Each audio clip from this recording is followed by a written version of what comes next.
അസ്സലാമു അലൈക്കും വറഹ്മത്തുള്ളാഹി വബറകാതുഹു. അൽഹംദുലില്ലാ അസ്സലാത്തു വസ്സലാമു അലാ റസൂലില്ലാ വഅലാ ആലിഹി വഅസ്ഹാബിഹി അജ്മഈൻ അമ്മാ ബഅദ്. ധാരാളം ആളുകൾ ചോദിക്കുന്ന ഒരു ചോദ്യമാണ് തഹജ്ജുദ് നമസ്കാരത്തിൻ്റെ ഏറ്റവും ശ്രേഷ്ഠമായ സമയം എപ്പോഴാണ്, അല്ലെങ്കിൽ വിത്ർ നമസ്കാരത്തിൻ്റെ ഏറ്റവും ശ്രേഷ്ഠമായ സമയം എപ്പോഴാണ്. ഇൻഷാ അള്ളാഹ് ഈ ചോദ്യത്തിൻ്റെ ഉത്തരത്തിലേക്ക് പ്രവേശിക്കുന്നതിന് മുമ്പ് രാത്രി നമസ്കാരത്തിൻ്റെ പ്രധാനപ്പെട്ട 4 ഗുണങ്ങൾ ഞാൻ നിങ്ങൾക്ക് വിശദീകരിച്ച് നൽകാം. ഇമാം തിർമിദി റഹിമഹുല്ല അദ്ദേഹത്തിൻ്റെ സുനനിൽ അബൂ ഉമാമ റളിയല്ലാഹു അൻഹുവിൽ നിന്ന് ഉദ്ധരിക്കുന്ന ഹദീസിൽ കാണാം, നബി സല്ലല്ലാഹു അലൈഹി വസല്ലം പറയുകയാണ്, അലൈക്കും ബിഖിയാമിൽ ലൈൽ, നിങ്ങൾ രാത്രി നമസ്കരിക്കണം. ഇശായിന് ശേഷം ഫജ്ർ വരെയുള്ള സമയത്തെയാണ് അതുകൊണ്ട് ഉദ്ദേശിക്കുന്നത്. ആ സന്ദർഭങ്ങളിൽ നിങ്ങൾ വിത്ർ അല്ലെങ്കിൽ തഹജ്ജുദ് ഒക്കെ നമസ്കരിക്കണം. കാരണം ഫഇന്നഹു ദഅബു സ്വാലിഹീന ഖബ്ലക്കും, പൂർവികരായ അമ്പിയാക്കളും സ്വാലിഹീങ്ങളുമൊക്കെ രാത്രി നമസ്കാരക്കാരായിരുന്നു. അപ്പോൾ പ്രവാചകന്മാരും സ്വാലിഹീങ്ങളും പണ്ടു മുതൽക്കേ ചെയ്തു വരുന്ന കാര്യമാണ് രാത്രി നമസ്കാരം. നാം അത് നിർവഹിക്കുമ്പോൾ നാം അവരുടെ കൂടെ കൂടുകയാണ് യഥാർത്ഥത്തിൽ ചെയ്യുന്നത്. അതേപോലെ തന്നെ പറഞ്ഞു, വഹുവ ഖുർബത്തുൻ ഇലാ റബ്ബിക്കും, നിങ്ങളുടെ റബ്ബിലേക്ക് അള്ളാഹുവിലേക്ക് നിങ്ങൾക്ക് സാമീപ്യം നൽകുന്നതാണ്. എന്ന് പറഞ്ഞാൽ നമസ്കാരം തന്നെ പൊതുവെ അള്ളാഹുവിലേക്ക് നമ്മെ ഏറ്റവും അധികം അടുപ്പിക്കുന്നതാണ്. നാമും റബ്ബും തമ്മിലുള്ള സംഭാഷണമാണല്ലോ നമസ്കാരം. എന്നാൽ രാത്രി നമസ്കാരമാകുമ്പോൾ എല്ലാവരും ഉറങ്ങിക്കിടക്കുമ്പോൾ ഏറ്റവും വലിയ ഒരു അടുപ്പവും ഏകാഗ്രതയും അള്ളാഹുവിലേക്ക് നമുക്ക് ഉണ്ടാകുന്നു. അതുകൊണ്ട് തന്നെ റബ്ബിലേക്ക് അടുക്കുവാൻ ഏറ്റവും പറ്റിയ ഇബാദത്താണ് തഹജ്ജുദ് നമസ്കാരം, വിത്ർ നമസ്കാരം. വീണ്ടും നബി സല്ലല്ലാഹു അലൈഹി വസല്ലം പറയുന്നു, മഗ്ഫറത്തുൽ ലിസ്സയ്യിആതി, പാപങ്ങളൊക്കെ അത് മായ്ച്ചു നൽകുന്നതാണ്. നമ്മുടെ ജീവിതത്തിൽ സംഭവിച്ചു പോകുന്ന അബദ്ധങ്ങൾ, തെറ്റുകുറ്റങ്ങളൊക്കെ തഹജ്ജുദ് നമസ്കാരത്തിലൂടെ പൊറുക്കപ്പെടുന്നതാണ്. വമൻഹാത്തുല്ലിൽ ഇസ്മി, അതിനു പുറമെ പാപങ്ങൾ ചെയ്യുന്നതിൽ നിന്ന് അത് തടയുന്നതാണ്. കാരണം രാത്രി നമസ്കാരം നിർവഹിക്കുന്ന ഒരാളുടെ തഖ്വയും തസ്കിയത്തും, ഹൃദയത്തിൻ്റെ ഭക്തിയും ഹൃദയത്തിൻ്റെ പരിശുദ്ധിയുമൊക്കെ വർദ്ധിക്കും. അങ്ങനെ തഖ്വ വർദ്ധിച്ചു കഴിഞ്ഞാൽ പിന്നെ പാപങ്ങളിൽ നിന്ന് അയാൾ വിട്ടുനിൽക്കും.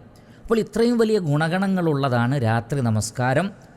പൂർവികരുടെ ചര്യയെ പിൻപറ്റൽ അതിലുണ്ട്, അള്ളാഹുവിലേക്കുള്ള സാമീപ്യം അതിലുണ്ട്, പാപങ്ങൾ പൊറുക്കപ്പെടലുണ്ട്, തിന്മകളെ തടയൽ അതിലുണ്ട്. അതുകൊണ്ട് രാത്രി നമസ്കാരം നമ്മൾ പതിവാക്കുക. ഇനി നമുക്ക് ചോദ്യത്തിൻ്റെ ഉത്തരത്തിലേക്ക് പ്രവേശിക്കാം. എപ്പോഴാണ് ഇത് ഏറ്റവും ശ്രേഷ്ഠമായി തീരുന്നത്? രാത്രി തന്നെ ഒരുപാട് വ്യത്യസ്ത സമയങ്ങളുണ്ടല്ലോ രാത്രി എന്ന് പറയുമ്പോൾ. തുടക്കമുണ്ട്, മധ്യഭാഗമുണ്ട്, അവസാനമുണ്ട്. ഇതിലെവിടെയാണ്, എപ്പോഴാണ് കൂടുതൽ ശ്രേഷ്ഠമായിട്ടുള്ളത്? ഇമാം മുസ്ലിം റഹ്മത്തുള്ളാഹി അലൈഹി അദ്ദേഹത്തിൻ്റെ സ്വഹീഹിൽ ജാബിർ റളിയല്ലാഹു അൻഹുവിൽ നിന്ന് ഉദ്ധരിക്കുന്ന ഹദീസിൽ കാണാം, ഖാല റസൂലുള്ളാഹി സ്വല്ലല്ലാഹു അലൈഹി വസല്ലം, മൻ ഖാഫ അല്ലാ യഖൂമ മിൻ ആഖിരിൽ ലൈലി ഫൽയൂതിർ അവ്വലഹു, രാത്രിയുടെ അവസാനത്തിൽ എഴുന്നേൽക്കാൻ കഴിയില്ല, ഫജ്റിന് മുമ്പ് എഴുന്നേറ്റ് നമസ്കരിക്കാൻ കഴിയില്ല എന്ന് ഭയപ്പെടുന്നവർ ആദ്യം തന്നെ വിത്റാക്കി കിടന്നുറങ്ങിക്കോട്ടെ, ഉറങ്ങുന്നതിന് മുമ്പ് വിത്ർ നമസ്കരിക്കുക. എന്നാൽ വമൻ തമിഅ അൻ യഖൂമ ആഖിറഹു ഫൽയൂതിർ ആഖിറൽ ലൈൽ, എന്നാൽ ഒരാൾക്ക് തോന്നുകയാണ് എനിക്ക് രാത്രിയുടെ അവസാനത്തിൽ എഴുന്നേൽക്കാൻ പറ്റും, ഫജ്റിൻ്റെ മുമ്പ് എഴുന്നേൽക്കാൻ പറ്റും എന്ന് തോന്നുകയാണെങ്കിൽ ആ സന്ദർഭത്തിൽ വിത്ർ നമസ്കരിക്കട്ടെ. ഫഇന്ന സ്വലാത്ത ആഖിരിൽ ലൈലി മഷ്ഹൂദത്തുൻ, കാരണം രാത്രിയുടെ അവസാനത്തിൽ തഹജ്ജുദ് നമസ്കരിച്ചാൽ അല്ലെങ്കിൽ വിത്ർ നമസ്കരിച്ചാൽ അതിന് സാക്ഷ്യം വഹിക്കപ്പെടുന്നതാണ്. വദാലിക അഫ്ളലു, അതാണ് കൂടുതൽ അഫ്ളലായത്. ഇവിടെ സാക്ഷ്യം വഹിക്കപ്പെടുക അഥവാ മഹ്ദൂറ എന്നതുകൊണ്ട് ഉദ്ദേശിക്കുന്നത് മലക്കുകൾ ധാരാളം ആ നമസ്കാരത്തിന് സാക്ഷ്യം വഹിക്കും. അവരത് അള്ളാഹുവിനോട് പറയുകയും ചെയ്യും. അതുകൊണ്ട് തന്നെ വിത്ർ നമസ്കാരം രാത്രിയുടെ അവസാനത്തേക്ക് മാറ്റി വെക്കലാണ് ഏറ്റവും ഖൈർ. തഹജ്ജുദും അങ്ങനെ തന്നെ, അതിന് വലിയ ഫളലുണ്ട്.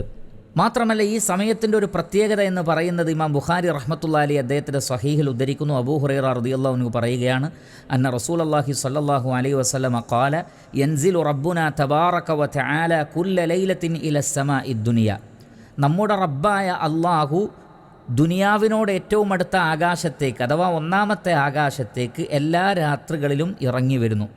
ആ ഇറക്കം എങ്ങനെയാണ് എന്ന് നമുക്കറിയില്ല. അള്ളാഹു അവൻ്റെ മഹത്വത്തിന് യോജിക്കുന്ന രൂപത്തിൽ ഒന്നാമത്തെ ആകാശത്തേക്ക് ഇറങ്ങി വരുന്നു.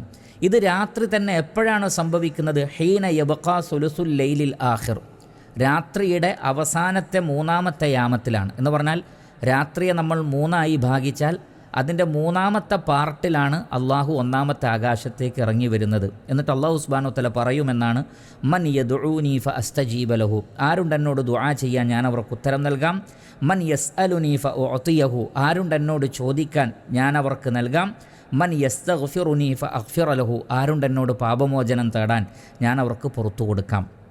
ഇങ്ങനെ നമ്മുടെ പാപങ്ങൾ പുറത്തു തരാമെന്ന് പ്രഖ്യാപിച്ചുകൊണ്ട്, നമ്മൾ എന്തു ചോദിച്ചാലും നൽകാമെന്ന് പ്രഖ്യാപിച്ചുകൊണ്ട്, നമ്മുടെ ദുആക്ക് ഉത്തരം നൽകാമെന്ന് പറഞ്ഞുകൊണ്ട് നമ്മുടെ റബ്ബായ അള്ളാഹു, രാജാതിരാജനായ അള്ളാഹു ഒന്നാമത്തെ ആകാശത്തേക്ക് ഇറങ്ങി വരുന്ന സമയമാണ് രാത്രിയുടെ അവസാന സന്ദർഭം.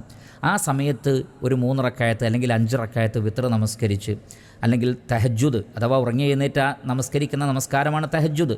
തഹജ്ജുദ് നമസ്കരിച്ച് പിന്നീട് അതിനെ ഒറ്റയാക്കി അഥവാ 1 കൊണ്ട് 3 കൊണ്ടോ വിത്റാക്കി അങ്ങനെയൊക്കെ നമുക്ക് നമസ്കരിക്കാം.